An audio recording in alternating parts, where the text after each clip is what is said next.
My aunt stole my fiancé and handed him to her daughter. But now they're all falling apart because I took the trust fund, and they've finally realized my ex was a broke loser. I'm 28 and I was engaged to Ron, 27, for a year. We met in college. We were friends but not very close.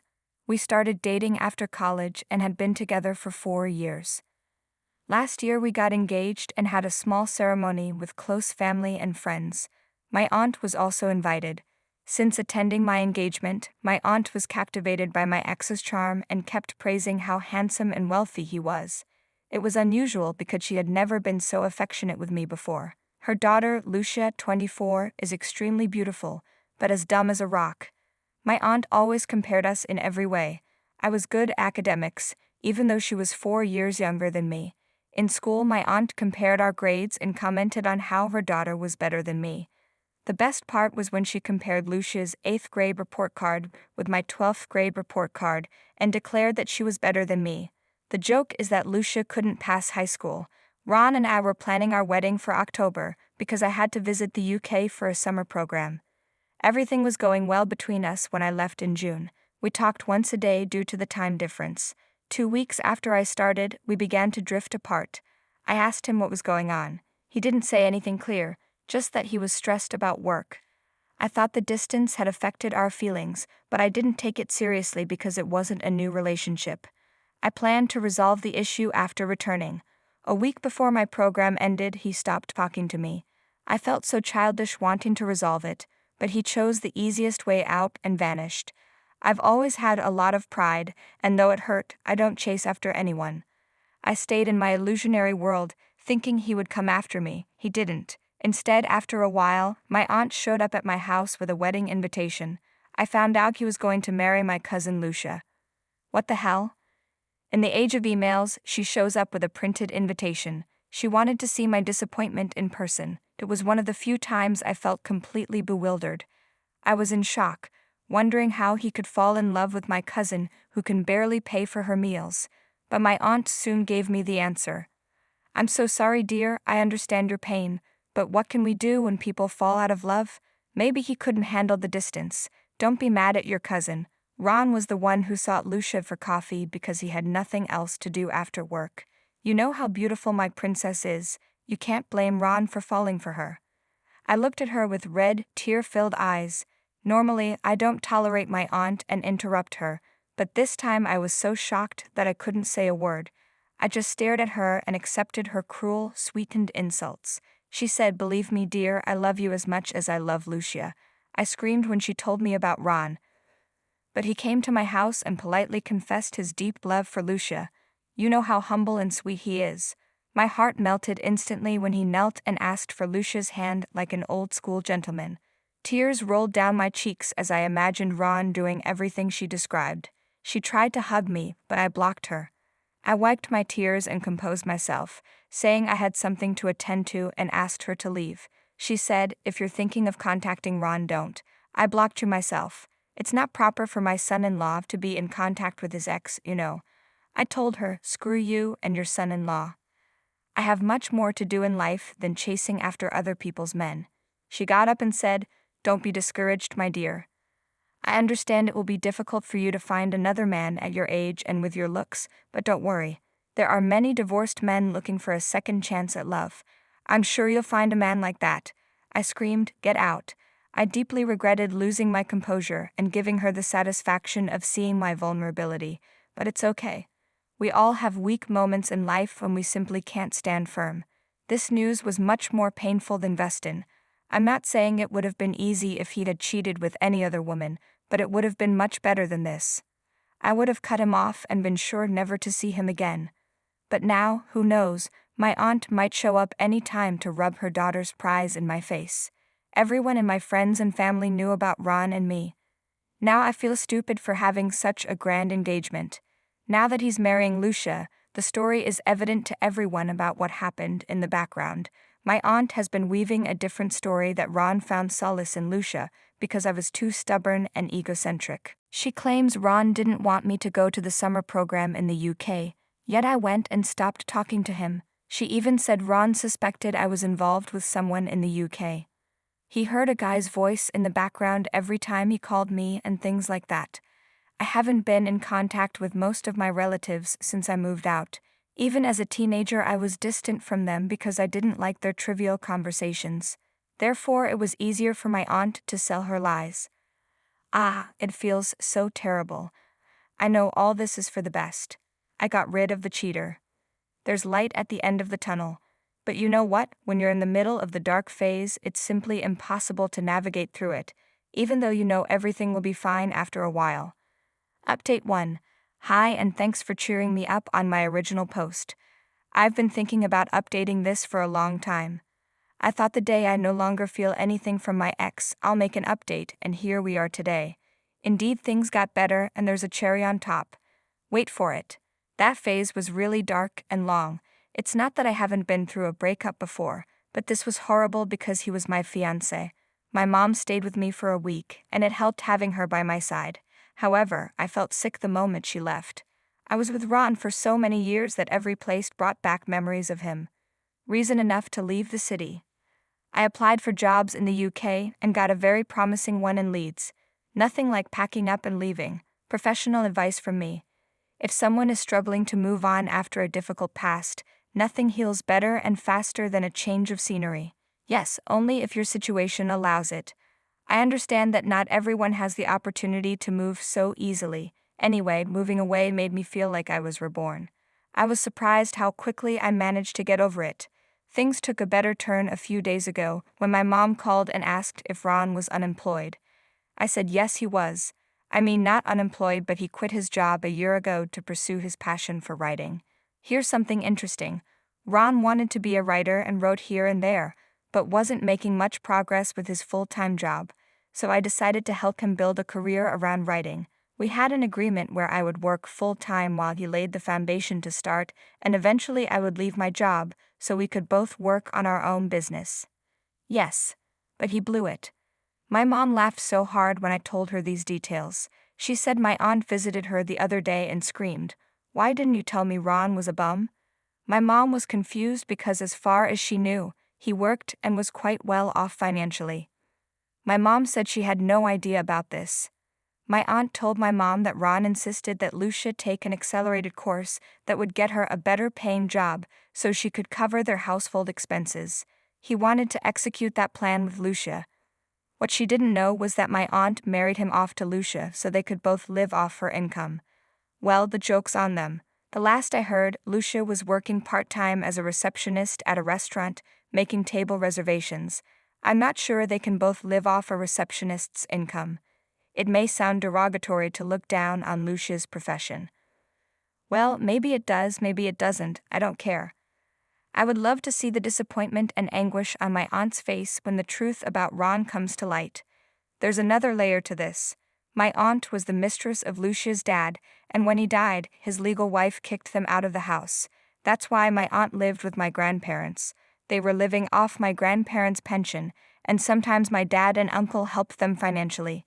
Lucia has always been a dumb girl. She doesn't like to work, nor is she capable of it. She failed high school twice and finally dropped out. That receptionist job she got was also thanks to my uncle. He recommended her to a friend's restaurant. Nowadays, even a receptionist job requires a high school diploma. If you think poetic justice has been served, it hasn't yet. After I finished mourning, it was time to act. He was still at his job. Together, we bought a trust fund that we were going to use later for our business. I had full access to that trust fund because I managed our finances. I was putting money there every month. I would say 20% of the money in that trust fund was his. I did that entire fund when I found out about his infidelity. He has no idea that the fund no longer exists.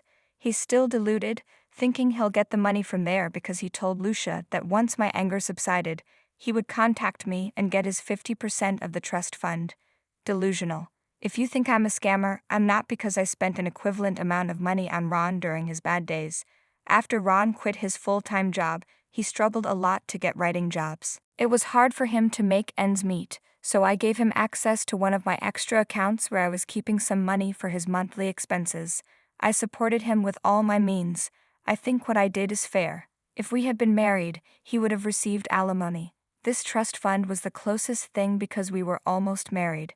Now I wonder about his future business plans. He has no savings and no job. It's no longer my problem. Update 2. Here's the next update. This Christmas has been lovely. I had the satisfaction of seeing the disappointment on my ex's face. I went back to my mother's house and he came knocking on my door. He was here asking for the money from his trust fund and demanding 50% of it. I told him, what money? He said he had saved money in the trust fund we were going to use for our business. I said, oh, that trust fund. I liquidated it. He went crazy. How could you do that? We had saved that money for our business. Now what are we going to do? I said, allow me. There is no we. You are my cousin's husband and the person you should call we is across the street. He took a deep breath and said, look, I know I hurt you, and you have every right to be mad at me, but I need that money from the trust fund. I don't have a job. The client I was writing for dropped me. I'm looking for another client. Lucia doesn't earn enough for both of us. I haven't paid rent for the last 2 months, and if I delay another month, the landlord has threatened to evict me. Please understand my situation. Why the hell should I understand your cheating ass? Remember what you did to me. I shouted, cheating doesn't give you the right to take my money. He said, your money. You only own 20% of the trust fund. I told him either way, I want it back. He said, do you remember the money I gave you for your monthly expenses? What about that? I took your 20% from the trust fund to recover some of it. I told him he was quiet and said, I spent that money as your boyfriend. So you shouldn't claim it back with that logic. You gave me the trust fund money when you were my boyfriend, so you shouldn't ask for it back either. I countered. He threatened to sue me for taking his share. I told him if he did, I would also file charges for card theft because he used my debit card to withdraw money for his monthly expenses. I reminded him that if we calculated who owed what, he might end up in debt, so he better watch himself and accept the truth. He left angry with a bitter face. If that encounter wasn't enough, my aunt and Lucia showed up at my parents' house looking for me. They were here to ask about the trust fund money. Ron had told them I took his share of the money, and now he had nothing and was broke. I told them it was none of their business, and I wouldn't discuss my matters with them. Lucia still bothered me to tell her because her future was at stake. I said, this concept is beyond your comprehension, so it's better you stay away from it. My aunt yelled at me for insulting Lucia and said I should lower my ego and talking to her because she's more successful than me because Ron left me for her. My dad came to my room hearing my aunt's voice. My aunt softened when she saw him. She said she was casually talking to me about her anguish. Dad said he heard everything, and if she dared raise her voice against me again, he would cut off all financial help he's been giving her. He said he regretted not intervening in my matters earlier because they gave my aunt a free pass to humiliate me, but no more. Dad told her that if Lucia was so successful, then she should help Ron manage the house and save themselves from eviction. Apparently, my aunt and Lucia didn't know about Ron's poor financial condition or the overdue rent. They were shocked. Lucia started sobbing in front of my dad, saying Ron had ruined Lucia's life because he couldn't support her. She was worried about where they would live if the landlord really evicted them. She asked to release Ron's part of the fund so they could rebuild their life. My dad said he was proud of me for standing up for myself and laughed at my aunt for going behind my back and seducing Ron for Lucia. She should have thought about the consequences before prostituting her daughter. My aunt started crying, saying she did everything to secure her daughter's future. My aunt changes color quickly depending on the situation. She said Lucia doesn't have a father to support her like I do, nor is she educated like me to earn money herself, so she has to take care of her. She thought Ron was the one who could take care of her daughter, but look, the poor fool betrayed her. Lucia broke down and said I could have told her Ron was unemployed, but I let my cousin marry a bum. But I don't blame you for that. You have your reasons to hide the truth. My dad stood up and asked them to leave. Those who turned their backs on me to seduce my fiancé, and then came to my house to rub in my face that their daughter was marrying my fiancé. Now that things are falling apart, she is blaming me for hiding the truth about Ron. Well, before they left I told her, don't worry about Lucia. There are plenty of sugar daddies waiting to shower their love on girls like Lucia. I'm sure both of you can find one. That was very bad of me, but I'm not that good a person by the way, nor do I care to be with them. She was the one who started the humiliation when she came to tell me about her daughter's wedding. I don't know what happened after that. I wish I had recorded her calling Ron a bum. He deserved to know what his mother-in-law and wife think of him. However, if she could call him that in front of us, she might also do it in front of him. Update 3. Ron emailed me admitting how he had ruined things.